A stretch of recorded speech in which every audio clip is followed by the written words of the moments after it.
God uses our difficulties for development, never defeat. That was one of my key points, if not my main key point, during my sermon yesterday.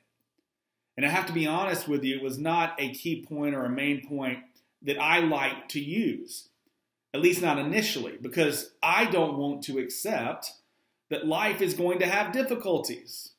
And yet we all know that's the reality of the world around us. Whether they're small, large, or somewhere in between, life is going to present us with difficulties. And yesterday we concluded our series Over It, moving from overwhelmed to over it.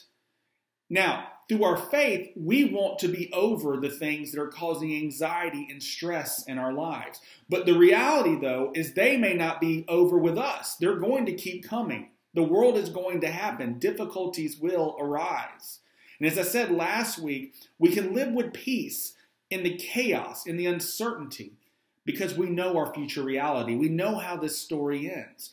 But the reality of that, too, is that we aren't there yet. We are here right now in this moment, and difficulties aren't going away.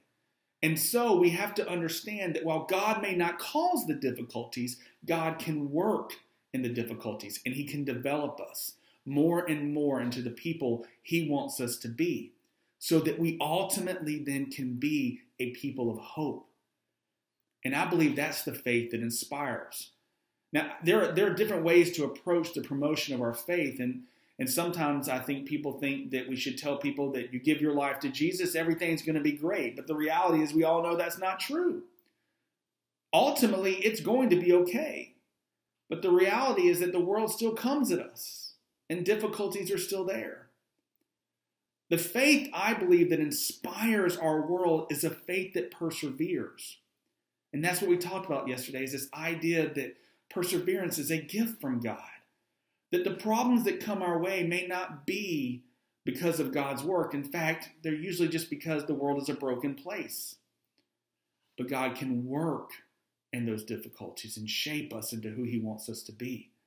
The Apostle Paul said in Romans chapter 5, verse 3 and 4, he said that we glory in our sufferings, which is an interesting statement that, once again, I don't think I want to hear at first.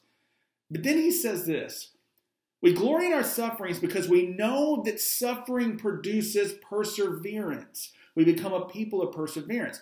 Perseverance, character, meaning perseverance produces that character. It develops us more and more into who we were meant to be, who God wants us to be. And that character produces hope.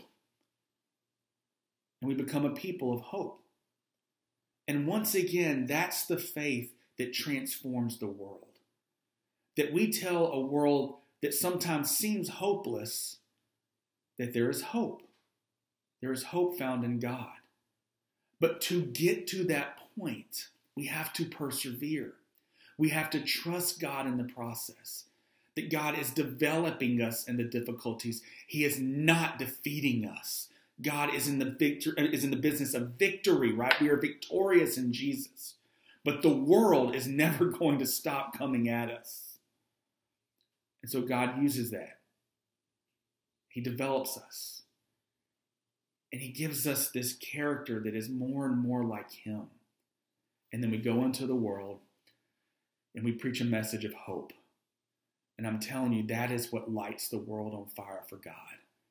Because we become people of hope. As we close out this series, that's my wish for you, for myself, for you, and for everybody.